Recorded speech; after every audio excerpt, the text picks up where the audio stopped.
할렐루야. 사랑하는 성도 여러분, 오늘도 주님 앞에 함께 예배하기 위해서 모였습니다. 각자의 처소에서 하나님을 예배합니다. 신령과 진정으로 하나님께 온전히 예배하는 우리 성도님들 되기를 바라겠습니다. 다 함께 찬양하심으로 9월 13일 주일 예배를 하나님께 드리겠습니다.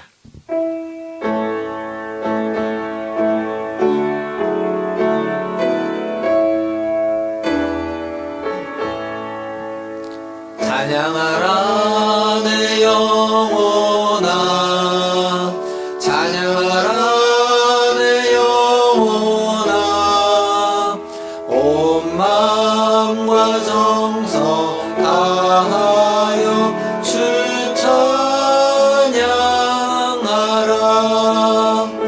경배하라 내 영혼아, 경배하라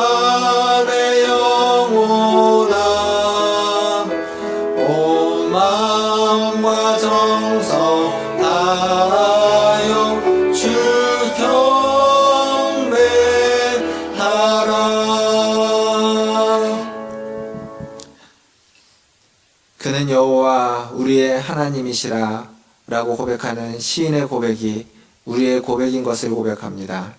하나님, 우리의 여호와 되시는 아버지 하나님, 오늘도 주님 전에 나와 주님을 예배하며 주님 앞에서 하나님을 노래하고 주의 말씀을 듣습니다. 주님 임재하여 주시고 예배의 시종을 하나님께 의탁하오니 함께하여 주시옵소서. 감사하며 예수님의 이름으로 기도하옵나이다. 아멘. 다 함께 교독문 51번, 시편 118편 함께 교독하겠습니다. 교독문 51번, 시편 118편입니다. 여호와께 감사하라. 그는 선하시며 그의 인자하심이 영원함이로다. 이제 이스라엘은 말하기를 그의 인자하심이 영원하다 할지로다. 이제 아론의 집은 말하기를 그의 인자하심이 영원하다 할지로다. 이제 여호와를 경외하는 자는 말하기를 그의 인자하심이 영원하다 할지로다. 내가 고통 중에 여호와께 부르짖었더니 여호와께서 응답하시고 나를 넓은 곳에 세우셨도다.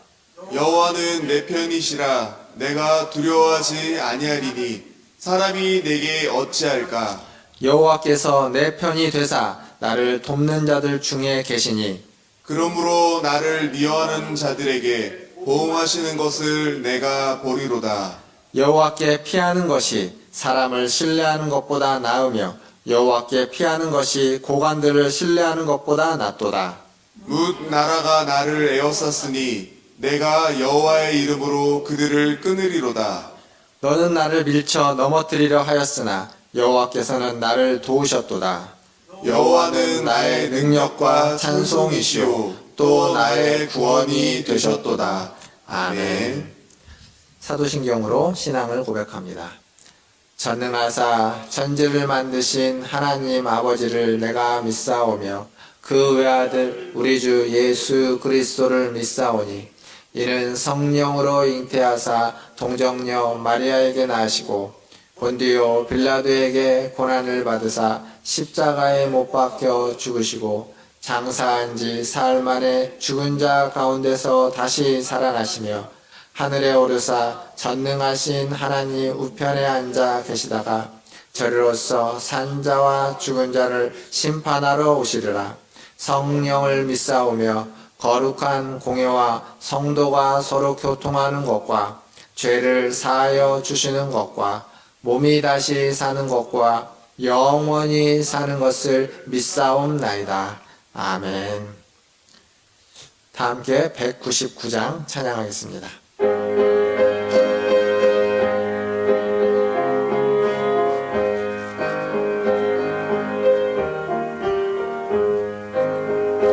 나의 사랑하는 채 비록 헤어졌으나 어머니의 무릎 위에 앉아서 재미있게 듣던 말 그때 일을 지금도 내가 잊지 않고 기억합니다.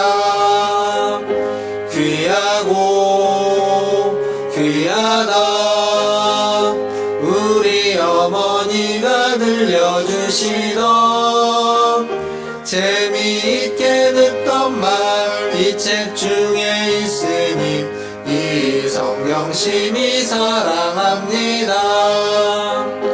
옛날 용맹스럽던 다니엘의 경험과 유대 임금 다윗 왕의 역사와 주의 선지 엘리야 바람 타고 하늘에 올라가던 일을 기억합니다. 귀하고 귀하다 우리 어머니가 들려주시던 재미있게 듣던 말 이 책 중에 있으니 이 성경 심히 사랑합니다. 예수 세상 계실 때 많은 고난 당하고 십자가에 달려 죽임 당하니 어머니가 읽으며 눈물 많이 흘린 거 지금까지 내가 기억합니다. 귀하고 귀하다 우리 어머니가 들려주시던 재미있게 듣던 말 이 책 중에 있으니 이 성경 심히 사랑합니다. 그때 일은 지나고 나의 눈에 환하고 어머니의 말씀 기억하면서 나도 시시때때로 성경 말씀 읽으며 주의 뜻을 따라 살려 합니다.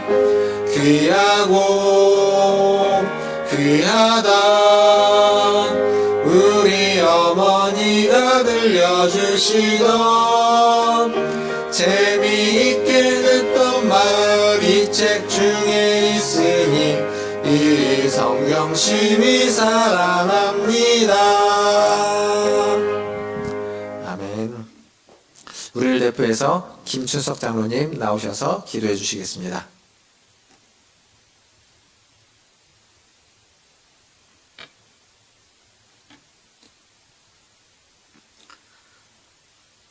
상한 갈대도 꺾지 않으시고 꺼져가는 등불도 끄지 않으시는 사랑의 하나님 아버지, 오늘도 저희들에게 거룩한 주일을 허락하셔서 사랑하는 성도들이 가정에서 처해져 있는 처소에서 하나님 앞에 예배를 드립니다.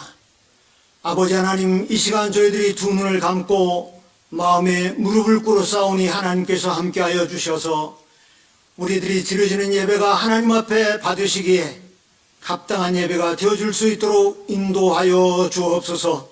예배를 드리는 우리 사랑 성도들 머리머리 위에 하나님의 은혜가 풍성하게 임할 수 있도록 주님 인도하여 주시옵소서. 이 어려운 시기에 우리 하나님께서 눈동자같이 지키셔서 늘 건강하게 지낼 수 있게 하시고, 이렇게 하나님 앞에 사는 온 가족이 모여서 하나님 앞에 예배를 드릴 수 있는 큰 은혜를 진심으로 감사하고 감사합니다. 그럼에도 불구하고 저희들이 하나님 자녀됨에도 불구하고 세상에 나가서 하나님 자녀답게 살지 못하고 하나님의 영광을 가리웠던 일들이 너무나도 많이 있었습니다. 하나님 용서하여 주시옵소서. 동이 서에서 먼 것 같이 저희들의 죄악을 기억도 하지 말아 주시옵소서. 그래서 늘 하나님 자녀답게 어디를서 무엇을 하든지 그리스도의 향기를 바라며 살아가기에 부족함이 없도록 주님 함께하여 주시옵소서. 이 시간 상하는 목사님을 단위에 세우시고 귀한 말씀을 주시려고 합니다. 세상의 모든 근심과 걱정을 내려놓게 하시고 저희들의 마음의 문을 활짝 열게 하여 주셔서 하나님의 그 말씀이 저희들의 좋은 밭에 떨어지게 하심으로 30배, 60배, 100배의 결실을 얻을 수 있는 귀한 은혜가 있게 하여 주시옵소서. 또 사랑의 하나님 아버지, 이 시간 사는 교회를 위해서 기도합니다. 아버지 하나님, 코로나19로 말미암아 사는 성도들이 얼굴을 서로 맞대며 손을 잡고 정말로 거룩한 성도의 교제가 이루어져야 됨에도 불구하고 이렇게 어려운 시기에 저희들이 아버지 하나님이여 비대면 예배로 드리고 있습니다. 하나님께서 기억하여 주시고 이 시기가 속히 지나갈 수 있게 하여 주옵소서. 하루속히 저희들의 정상적인 예배가 이 사안원천에서 드려질 수 있도록 주님 함께하여 주옵소서. 무엇보다도 아버지 하나님 사는 교육부서들이 심히 어려움을 겪고 있는 가운데 있습니다. 아버지 하나님이 그들이 하나님 성전에 나오지 못하고 가정에서 아버지 하나님을 지내면서 그들이 어떻게 하나님의 말씀으로 양육을 받는지 심히 걱정이 되지 않을 수 없습니다.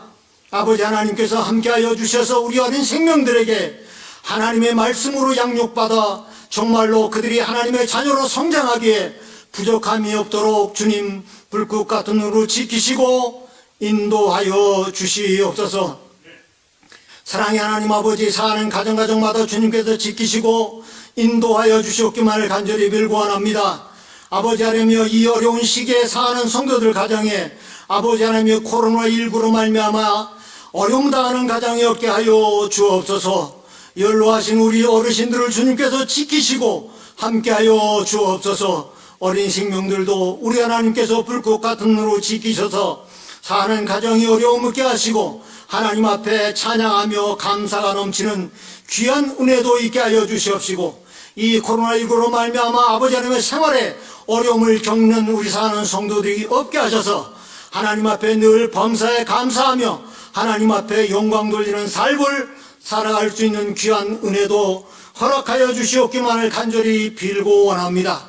아버지 하나님, 이 시간 저희들이 기도하지 않을 수 없는 것은 아버지 하나님의 잘못된 생각과 판단으로 아버지 하나님의 많은 사람을 어려움에 빠뜨리는 일들이 종종 있습니다. 하나님 뜻이 어디니 저희들은 알 수 없사오나 아버지 하나님이여, 정말로 예수 믿는다고 하는 그 신부를 드러내기가 심히 부끄러운 가운데 처해져 있습니다. 하나님 아버지의 잘못된 목자가 많은 생명들을 아버지 하나님이여 어려운 환경에 빠뜨리고 있는 가운데 있사오니 하나님께서 불쌍히 여기셔서 아버지 하나님이여 속히 이 모든 것이 종식되게 하여 주시고 하나님의 영광이 더욱더 드러날 수 있는 귀한 은혜도 허락하여 주옵소서. 하나님의 뜻이 어디에 있는지 저희들은 알 수 없습니다. 아버지 하나님이여, 예수 그리스도의 이름이 더욱더 빛나게 하시고 많은 사람들이 예수의 이름 앞에 무릎을 꿇는 그날이 속히 올 수 있도록 우리 하나님께서 함께 하시고 은혜를 베풀어 주시옵소서. 사랑의 하나님 아버지, 이 시간에도 코로나19로 말미암아 힘쓰고 애쓰는 정부 당국과 아버지 의사와 간호사와 종사하는 모든 사람들에게 하나님의 은혜가 충만하게 임하여 주옵소서. 힘들고 어려운 가운데 있을 줄 압니다. 하나님 은혜를 베푸셔서 그들에게 더욱더 용기를 주시고 힘 주옵소서. 또 아버지 하나님이 하루속히 백신이 개발되어서 이 아버지 하나님의 코로나19로 근심하고 걱정한 일이 물러갈 수 있도록 하나님께서 은혜를 베풀어 주시옵기만을 간절히 빌고 원합니다. 아버지 하나님, 이 시간 저희들이 머리를 숙여 하나님 앞에 예배를 드려오니 아버지 하나님이여, 사탄의 막이 틈타지 못하게 하시고 오직 하나님 앞에는 영광이요 저희들에겐 큰 은혜의 시간이 되어줄 수 있도록 하나님 은혜를 베풀어 주옵소서. 우리 하나님 예배를 마칠 때까지 함께 하시고 은혜 주실 것을 믿사옵고 우리 주 예수 그리스도의 이름으로 감사하며 기도하옵나이다. 아멘.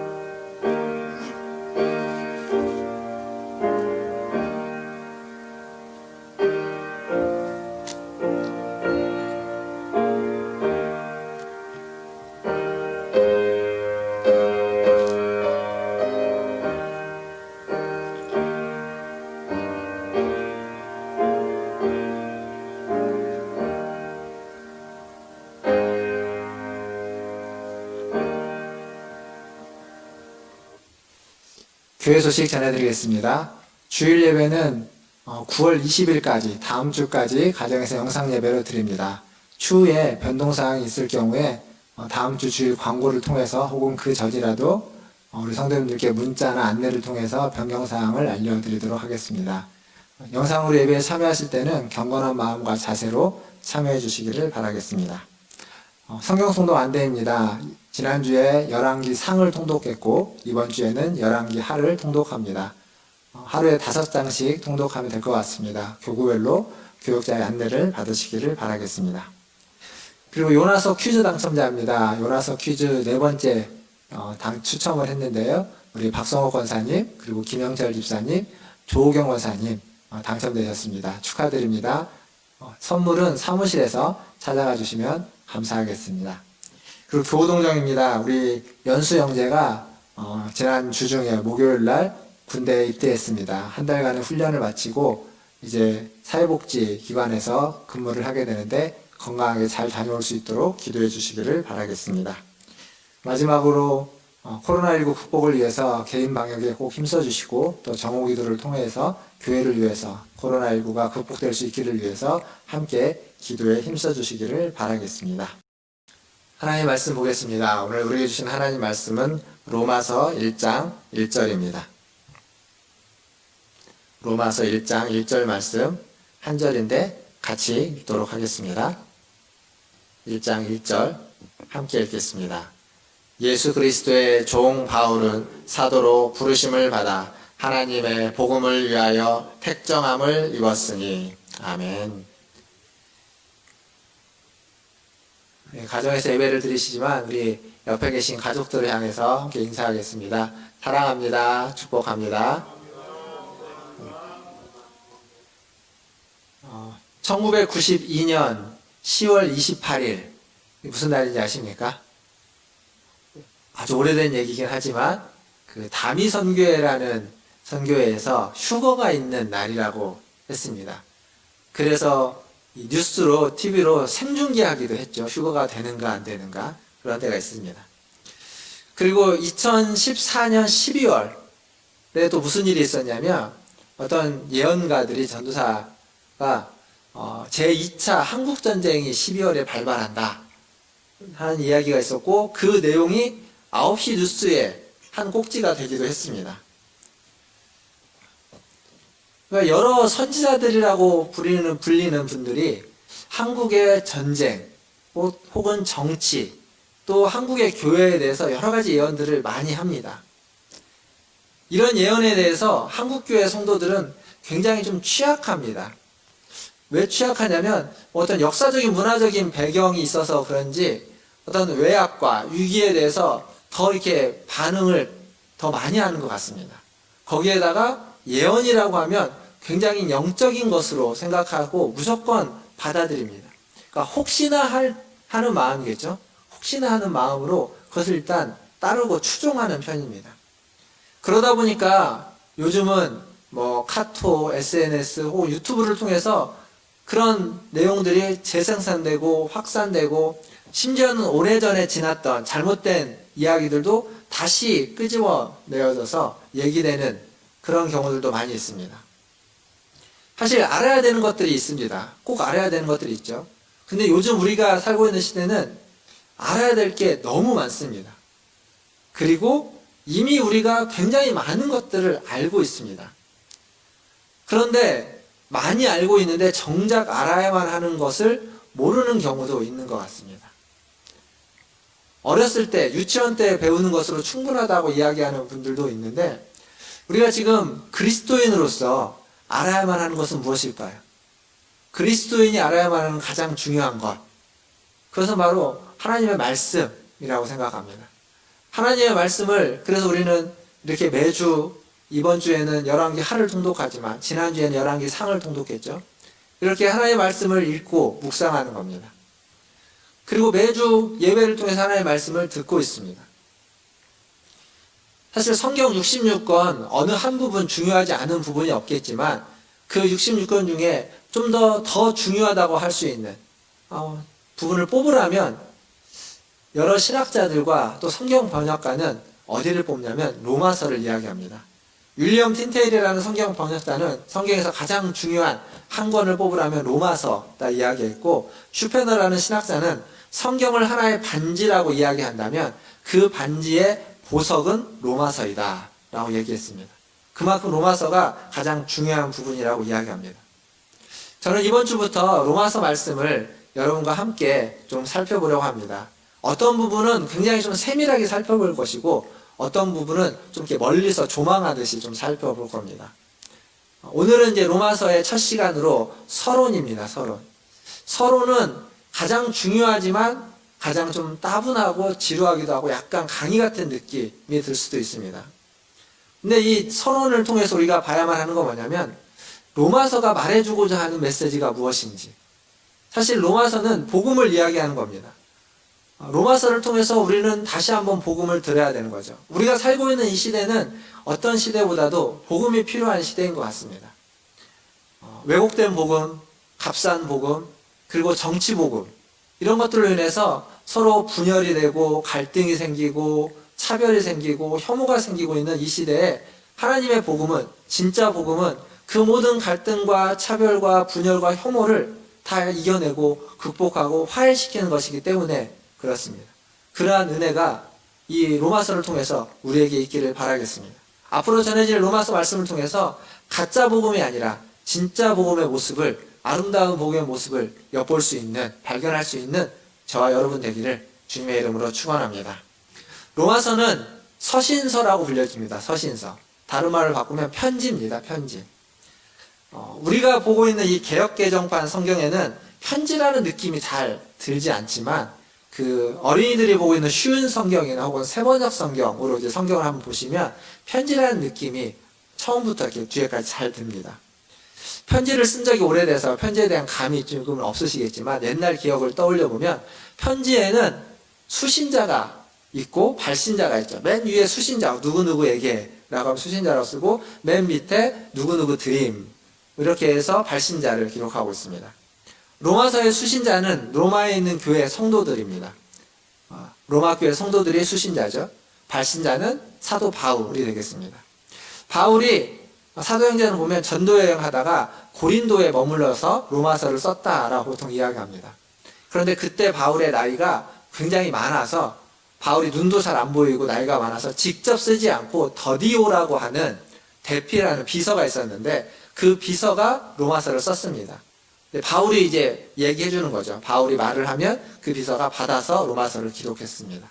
그리고 그 성도 중에 여자 집사, 베베라고 하는 여자 집사가 그렇게 해서 작성된 로마서, 서신을 가지고 로마에 가서 로마 교회에 전달을 했습니다.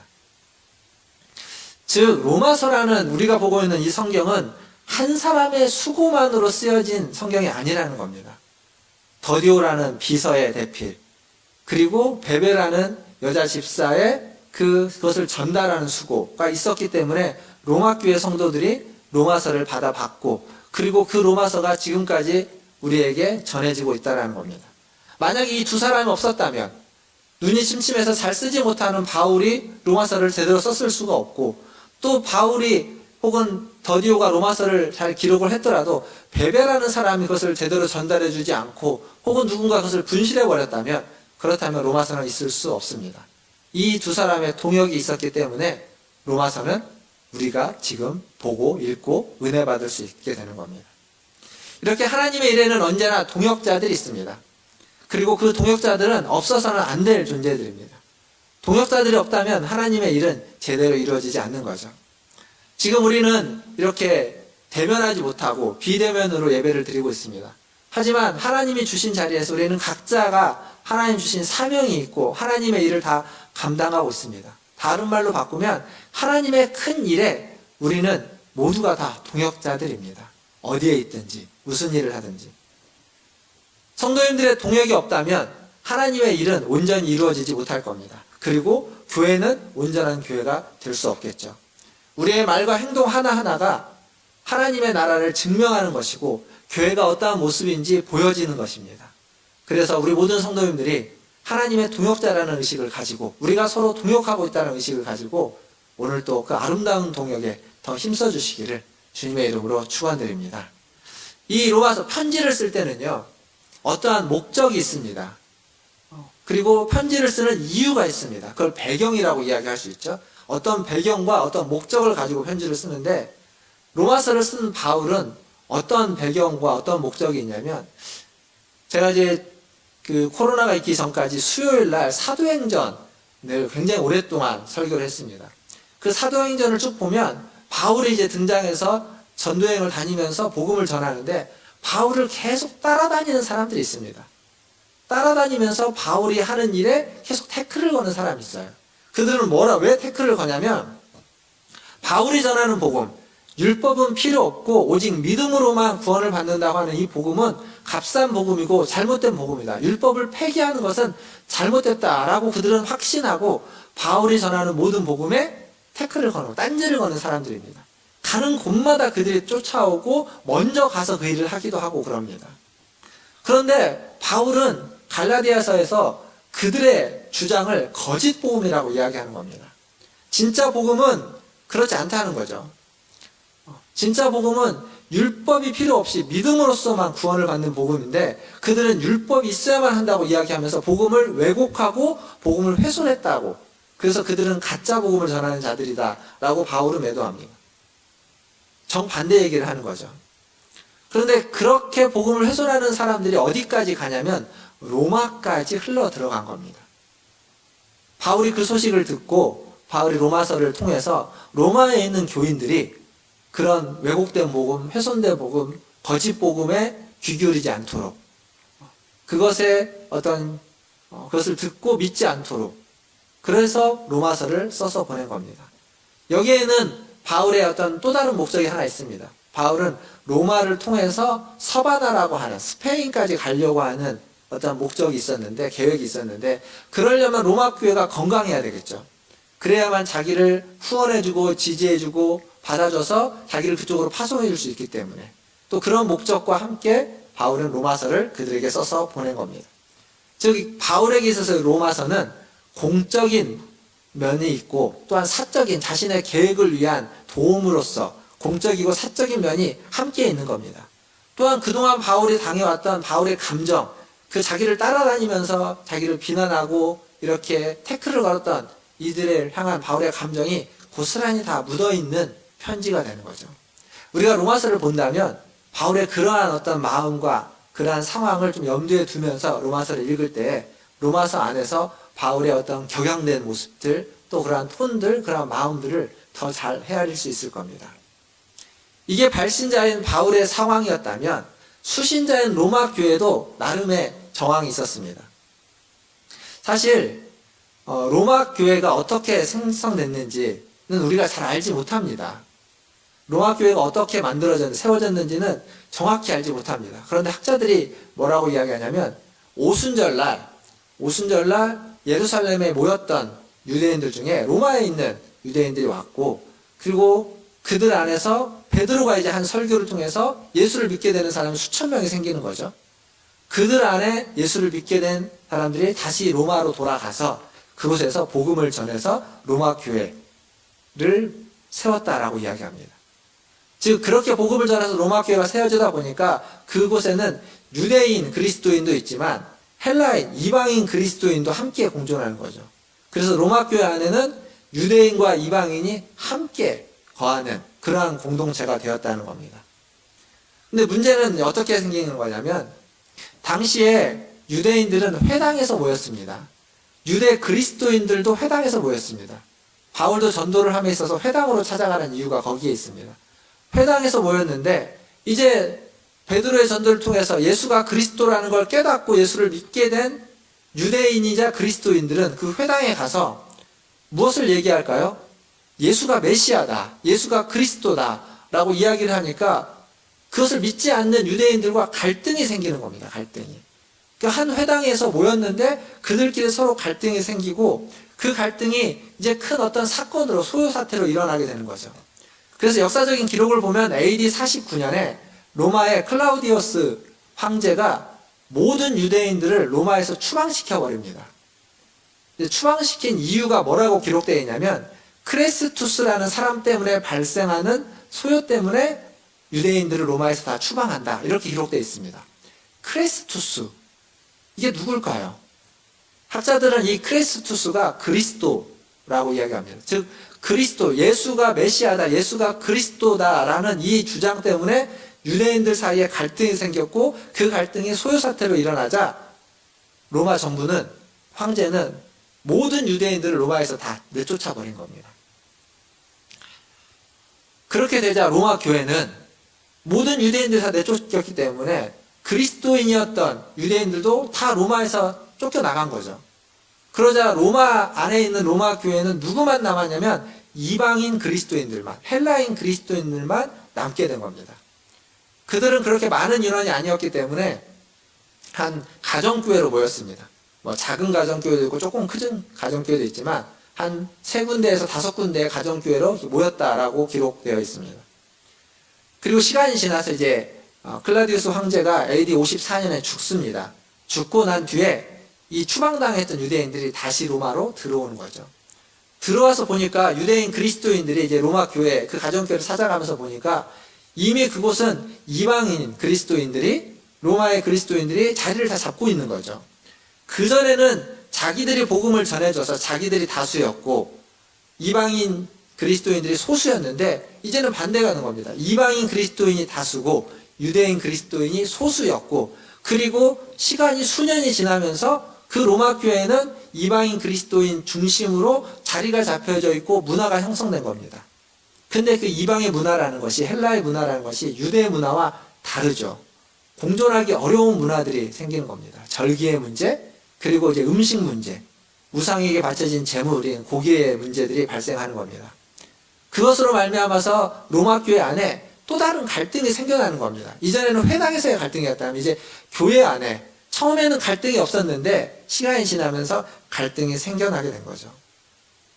바울은 이것을 아직 로마에 가본 적은 없지만 전에 들어서 알고 있었습니다.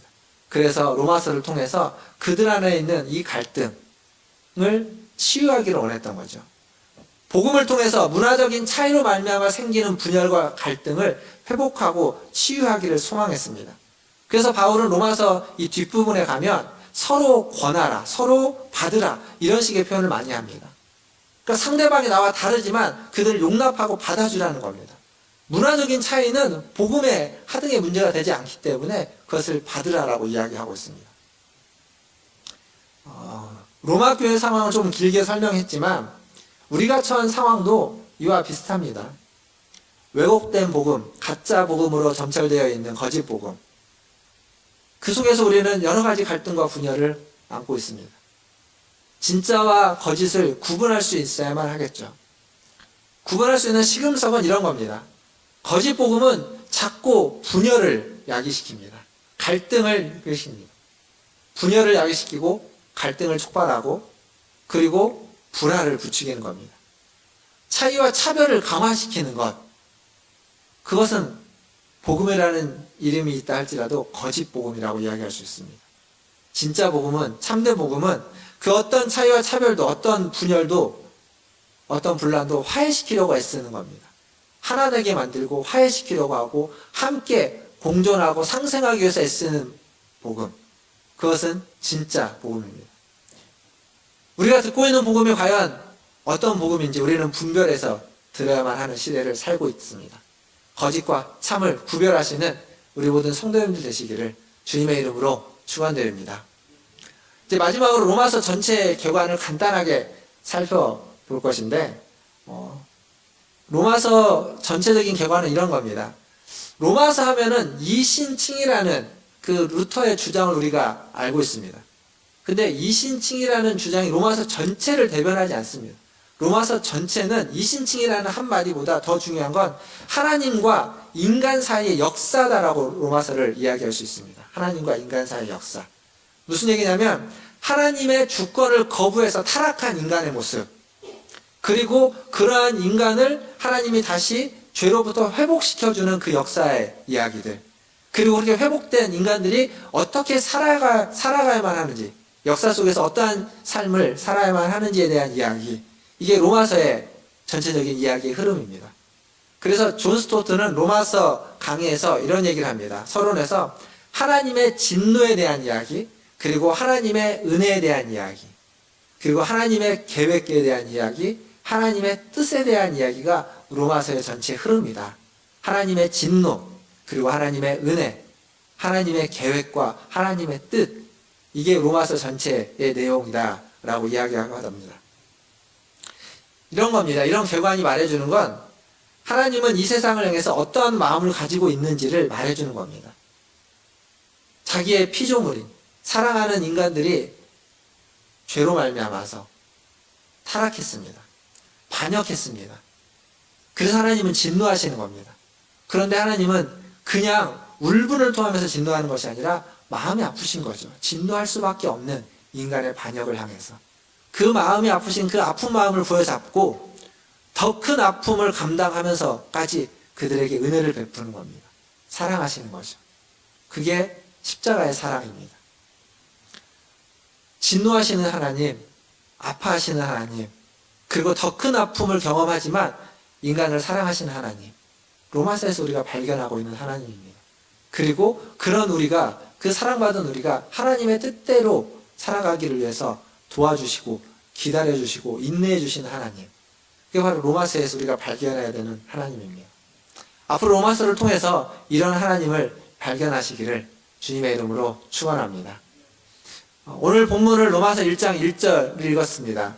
왜 그랬냐면 제가 이제 서론을 이야기하고 서론만 이야기하면 너무 좀 딱딱하니까 1장 1절 한 말씀을 좀 같이 보려고 했는데 시간을 보니까 1장 1절을 다 볼 수는 없을 것 같고 1장 1절에 딱 한 단어만 좀 생각해 보겠습니다. 1장 1절이 뭐라고 적혀져 있냐면 예수 그리스도의 종 바울은 사도로 부르심을 받아 하나님의 복음을 위하여 택정함을 입었으니 라고 기록되어 있죠. 여기에서 종이라는 말 한마디만 좀 생각해 보겠습니다. 한 단어. 종이라는 말은 이제 좀 느낌을 살려서 번역을 하자면 예수 그리스도의 노예라는 표현이 맞습니다. 노예. 우리는 지금 종, 노예 이런 식의 신분이 없지만 고대 사회에는 그런 신분이 있었습니다. 노예. 근데 노예를 어떤 식으로 우리가 이해하면 좋냐면 이런 표현이 있더라고요. 당나귀와 노예의 차이점은 말을 한다는 것 외에는 없다. 당나귀나 노예는 다 똑같이 주인을 위해서 일을 하는데 인간 노예는 주인을 위해서 일을 하는데 말을 할 수 있다는 것만 다르고 모든 건 다 똑같다. 그러니까 노예가 그 시대에 어떤 신분이었는지를 말해주는 표현입니다. 근데 바울이 자기 자신을 뭐라고 소개하고 있냐면 예수 그리스도의 노예다라고 소개하고 있습니다. 자, 보세요. 앞에 제가 서론을 이야기하면서 뭐라고 말했냐면 바울의 이야기를 통해서 진짜 복음을 알려주고 그 분열을 치유하기 위해서 그런 목적으로 지금 서신서를 썼는데 서신서를 쓰는 자신을 소개함에 있어서 자신을 노예다라고 소개를 한다면 서신을 받아보고 있는 로마 사람들이 볼 때 이게 믿을 만한 서신일까요? 아닐까요? 아직 그들은 신분 사회 안에서 살아가고 있는 사람들입니다. 그러면 그 신분이 노예다? 노예의 서신? 노예의 편지? 노예의 말을 믿을 수 있을까? 동물인데? 사실 바울은 가말리엘 문화의 제자다라고 성경에 기록되어 있죠. 사도행전에 있습니다. 이 가말리엘 문화는 굉장히 그 로마에서도 아주 이름 있는 어떤 뭐라고 할까요? 스승이라고 이야기할 수 있습니다. 그래서 워낙 이름 있는 스승이어서 누구나 다 제자가 되고 싶다고 제자가 될 수 없습니다. 제자가 되기를 원해도 가말리엘 문화에서 이렇게 픽해야 되는 겁니다. 선택받아야만 하는 겁니다. 즉 가말리엘 문화에서의 제자라고 하는 이름을 딱 내세우면 이 사람은 엘리트, 믿을 만한 사람, 신뢰할 수 있는 사람이라는 것을 증명하는 증표가 됩니다. 바울은 그런 사람이었습니다. 근데 로마서를 쓰면서 자신을 가말리엘 문화의 사람이다라고 소개하지 않습니다. 그리고 노예라고 소개하고 있습니다. 종이라고. 이건 뭐냐면 예수 믿는다는 것은 기본적으로 자기 자신을 노예처럼 낮추는 사람이야만 한다는 겁니다. 겸손함이라는 거죠. 사람들의 오해를 받을 수도 있습니다. 노예라고 무시를 받을 수도 있습니다. 그러나 그렇게 겸손하게 낮추는 사람이 그리스도인이야만 함을 바울은 로마서를 처음 시작하면서 자기가 그리스도인이라는 것을 단적으로 종이라는 단어를 통해서 말해주고 있다는 거죠. 예수님도 그렇게 빌립보서에 보면 종의 형체를 가지사 라고 하면서 인간의 모습으로 낮아지신 예수님에 대해서 이야기하고 있습니다. 똑같은 겁니다. 요즘 우리가 살고 있는 시대에 다른 사람들을 함부로 하는 갑질 같은 그러한 일을 하는 사람들이 많이 있다고 하죠. 근데 어떤 목사님이 그런 얘기를 하셨습니다. 예수 믿는 사람이라면 다른 건 다 괜찮아도 절대 갑질을 하면 안 된다. 그게 말해주는, 우리는 겸손해야만 하는 겁니다. 내가 어떠한 힘이 있든 어떠한 존재이든 어떠한 자리가 있고 어떠한 위치에 있든지 상관없이 우리는 겸손하기 위해서 그것을 다 내려놓고 종과 노예다라는 의식을 갖고 있어야만 한다는 거죠. 이 종이라는 단어에 또 가장 강조하고 있는 표현은 뭐냐면 출애굽기 21장에 가보면 이 종에 대한 이야기가 나옵니다. 이 출애굽기 21장의 종을 사랑의 종이라고 표현합니다. 사랑의 종. 제가 한번 읽어보겠습니다. 화면에 있는데 21장 5절과 6절을 제가 읽어보겠습니다. 만일 종이 분명히 말하기를 내가 상전과 내 처자를 사랑하니 나가서 자유인이 되지 않겠노라 하면 상전이 그를 데리고 재판장에게로 갈 것이요 또 그를 문이나 문설주 앞으로 데리고 가서 그것에다가 송곳으로 그의 귀를 뚫을 것이라. 그는 종신토록 그 상전을 섬기리라. 이 종을 사랑의 종이라고 표현합니다. 그러니까 유대사회에서 종은 평생 종이 아닙니다. 그 7년간 종의 역할을 감당하면 그 7년 뒤에는 이제 자유인으로서 놓아줘야만 하는 게 율법이었습니다. 그런데 이 종이 자유를 거부하는 겁니다. 나는 나의 상전이 너무 좋다는 겁니다. 상전께 받은 사랑이 너무 커서 이 상전과 평생 함께 있고 싶다. 난 이 상전을 사랑한다. 라고 하면 재판장에 가서 보이고 그리고 문과 문설주에 대고 귀에다가 구멍을 뚫는 겁니다. 구멍을 뚫음으로써 나는 평생 주인을 섬기는, 상전을 섬기는 종이 되겠다. 자신의 모든 평생의 자유를 포기해버리는 겁니다. 이게 바로 사랑의 종입니다. 사랑의 종. 한번 생각해 보십시오. 귀를 뚫는 장면. 문설주에다가 귀를 대고 송곳으로 구멍을 뚫습니다. 아프겠죠? 아플 겁니다. 근데 자기가 이제 평생 종으로서 자유를 다 포기하기 때문에 그 억울함과 그 안타까움과 그 아쉬움으로 가득 찬 얼굴일까요? 아니면 그 종의 얼굴이나 그 상전의 얼굴이나 감동과 감격이 있는 얼굴일까요? 아마 눈물을 흘릴지도 모릅니다. 그러나 그 눈물은 화나 분노나 자신의 억압 때문에 흘리는 눈물이 아니라 감격과 감동의 눈물일 겁니다. 그러니까 이 종이라는 표현이 그냥 일반적으로 보면 노예로서 아주 지극히 미천하고 하찮고 무시되는 표현이겠지만 지금 이제 바울이 이야기하고 있는 예수 그리스도의 종 바울이라고 할 때 이 종이라는 표현은 얼마나 감동스러운, 감격스러운 표현인지 모르는 겁니다. 종이 된다는 건 배워서 될 수 있는 게 아니겠죠. 열심히 배우고 열심히 노력한다고 해서 종이 되는 건 아닙니다. 그것은 어쩌면 우리가 그리스도 안에서 우리가 어떠한 존재인지를 절감할 때, 깨달을 때, 그 사랑을 받은 사랑이 얼마나 큰지를 느낄 때, 그때 그 사랑의 반응으로서 우리가 이야기할 수 있는 것, 그게 바로 종이 되겠다는 겁니다. 겸손함이라고 이야기할 수 있습니다. 사랑하는 성도 여러분, 말씀을 좀 마무리하겠습니다. 로마서는 많은 사람들에게 영향을 끼쳤습니다. 바울을 그리스도의 종으로서 표현하는 이 로마서는 어거스틴을, 로마서 13장을 통해서 어거스틴은 자신의 삶을 완전히 바꾸었습니다. 그래서 아주 탁월한 신학자가 되게 만든 것이 로마서입니다. 그리고 마틴 루터가 로마서를 통해서 이신칭의를 발견했고 종교개혁을 시작하게 됐죠.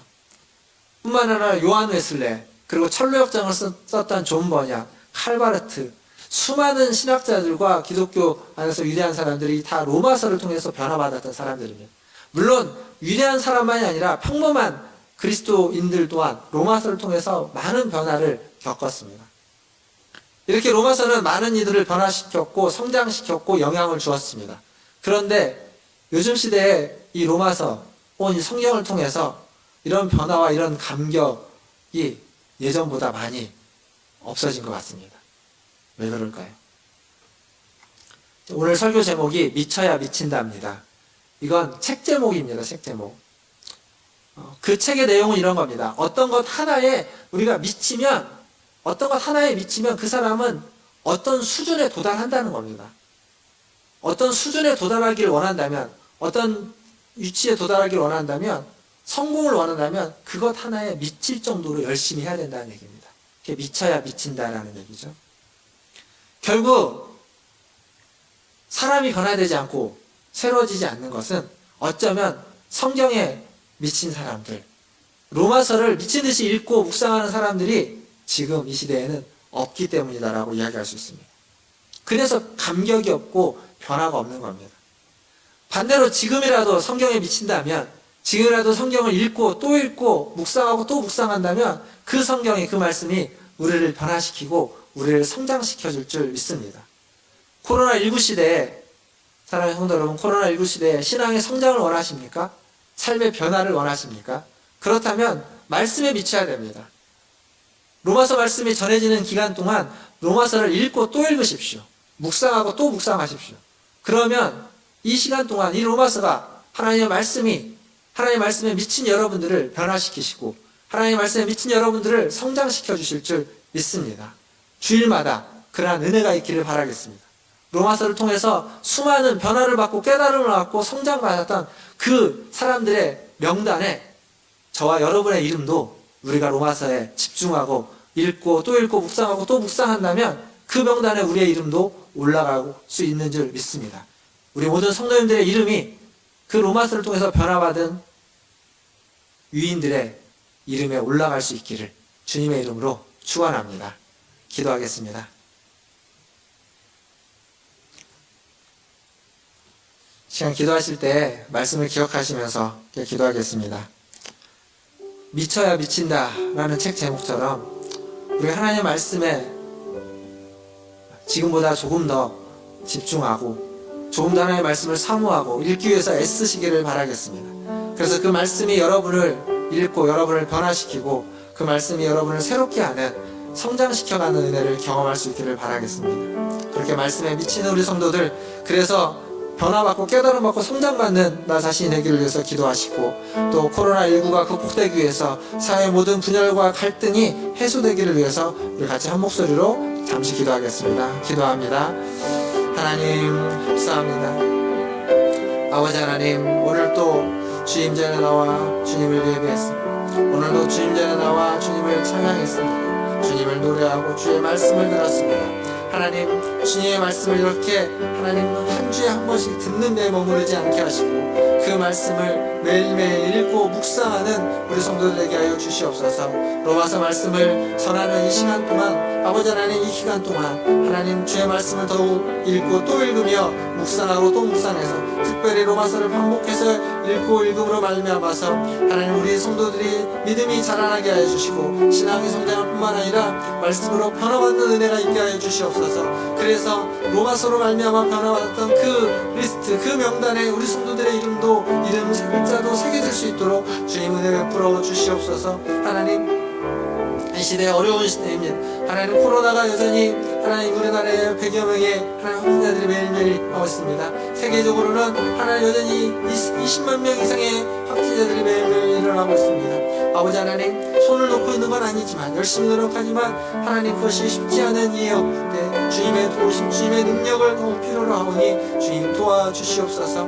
또 사회에 수많은 갈등들, 수많은 분열들이 있습니다. 주여 불쌍히 여겨주시고 그 갈등과 분열들이 하나님 해소될 수 있도록 주님 그리스도인들의 이 복음이, 우리가 가지고 있는 복음이 역사될 수 있도록 주님 도와주시옵소서. 하나님, 이 시간 하나님의 은혜를 구합니다. 주님의 말씀이 하나님 우리를 변화시키고 주님의 말씀이 우리를 성장시키고 하나님 주님의 말씀이 우리를 새롭게 하는 줄 믿습니다. 그 말씀에 다시 한번 우리가 매진하게 하여 주시고 하나님 그 말씀에 집중하게 하시고 말씀을 더욱 사모하여서 읽고 또 읽고 묵상하고 또 묵상하게 하여 주시옵소서. 그래서 로마서 말씀을 통하여서 또 로마서뿐만 아니라 성경에 있는 모든 말씀을 통하여서 변화받고 깨달은 이들의 그 명단에, 그 이름에 하나님 우리 성도들의 이름 세 글자도 새겨지게 하여 주시고 그래서 하나님의 그 생명책에 기록되어져 있는 귀한 이름들이 다 되게 하여 주시옵소서. 하나님, 여전히 코로나19가 우리나라에는 100여 명의 확진자로, 전 세계적으로는 여전히 20만 명 이상의 확진자로 매일매일 발생하고 있습니다. 손을 놓고 있는 건 아니지만 하나님 아무리 노력해도 쉽지 않은 하나님 상황입니다. 주님 도와주시옵소서. 수고하고 노력하고 애쓰고 있는 모든 전 세계의 방역당국과 하나님 치료하기 위해서 애쓰고 있는 의료진들과 그리고 백신과 치료제를 개발하기 위해서 애쓰고 있는 기관들과 단체들, 연구진들, 주님 그 한 사람 한 사람들의 수고와 노력을 하나님 기억하여 주시고 그래서 온 인류가 함께 코로나를 극복해가는데 하나님 힘을 더하여 주시고 은혜를 베풀어 주시옵소서. 뿐만 아니라 사회적인 갈등들이 많이 있습니다. 하나님 다양한 갈등들 자신의 입장에서 보면 하나님 어떤 것이 하나가 옳을 수 있지만 다른 이들은 또 다른 면에서 아파하고 힘들어하고 갈등이 됩니다. 주님 이 갈등을 치유하고 하나님 화해를 이루어내는데 주의 복음이 하나님의 그 은혜가 역사되어지기를 원합니다. 복음이 사회의 갈등을 치유하고 화해시키고 아버지 하나님 회복시키는데 하나님의 복음이 역사되어지게 하여 주시옵소서. 모든 것을 주님의 손에 의탁합니다. 하나님 함께하여 주시기를 간절히 소원하며 우리 구주 예수님의 이름으로 기도하옵나이다. 아멘. 이 시간 다 함께 200장 찬양하시면서 준비하신 예물 하나님께 드리겠습니다.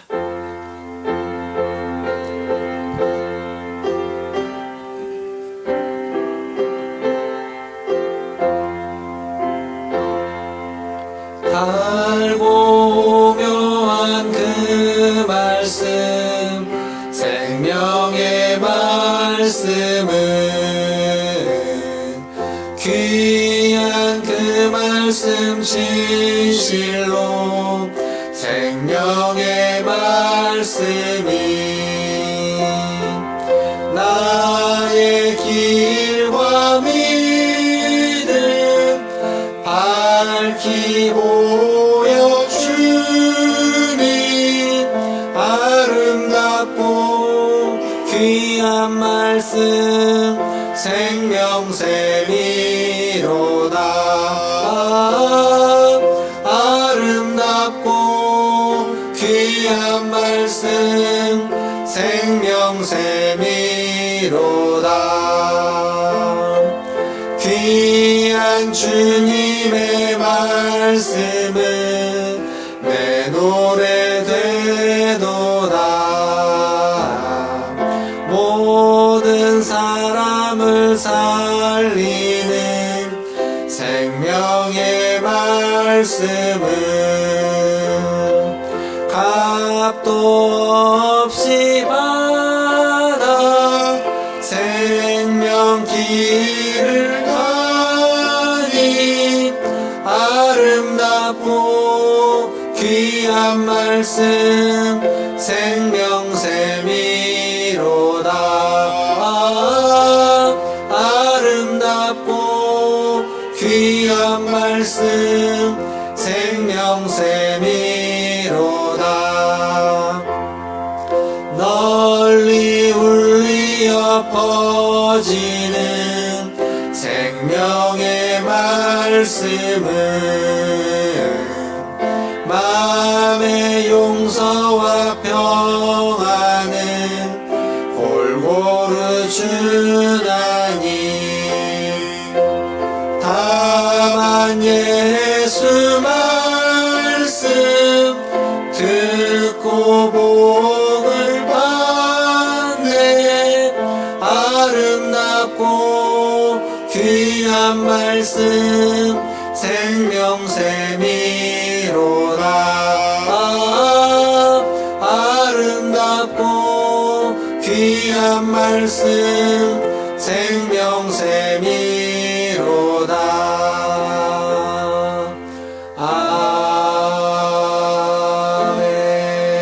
아멘. 기도하겠습니다. 하나님, 주님의 말씀이 우리에게 달고 오묘하며 또 귀한 생명의 말씀인 것을 고백합니다. 그 말씀을 듣고 읽고 마시고 먹게 하여 주시옵소서. 오늘도 예배 가운데 나올 때에 빈손으로 오지 않고 주님이 주신 물질 중 일부를 구별하여 주님께 드리게 하시니 감사합니다. 하나님, 이 예물이 쓰이는 곳마다 하나님의 말씀이 능력으로 역사되게 하시고 하나님의 말씀에 사람들이 세워지게 하시고 하나님의 말씀이 더욱 흥왕되게 하여 주시옵소서. 또한 예물을 드린 손길이 함께 하여 주시고 그 손으로 하나님의 말씀을 펴서 읽게 하여 주시고 그 손으로 살아가는 모든 인생들 인생길 속에 하나님의 말씀과 동행하며 하나님의 말씀을 묵상하여서 그 말씀을 실천하며 살아가는 모든 인생길 되게 하여 주시옵소서. 말씀의 사람들이 다 될 수 있도록 주님 은혜 베풀어 주시옵소서. 지금은 우리를 죄에서 구원하여 주신 우리 구주 예수 그리스도의 은혜와 하나님 우리 아버지의 크고 무한하신 사랑하심과 성령 하나님의 위로교통 충만케 하심이 주님을 예배하며 주의 말씀을 듣고 나아가 말씀을 읽고 또 읽으며 묵상하고 또 묵상하여 말씀의 사람으로 살아가기를 다짐하는 고개 숙여 문화순례교회 성도들 위해와 그들의 자녀손들과 가정과 직장과 일터 위에 주의 말씀을 들고 사역하는 선교사님들과 사역자들 위해 코로나19를 퇴치하기 위해서 애쓰고 있는 모든 전 세계 보건당국과 의료진들과 연구진들 위해 그리고 확진자들과 그의 가족들 위해 이제로부터 영원토록 함께 있을지어다. 아멘.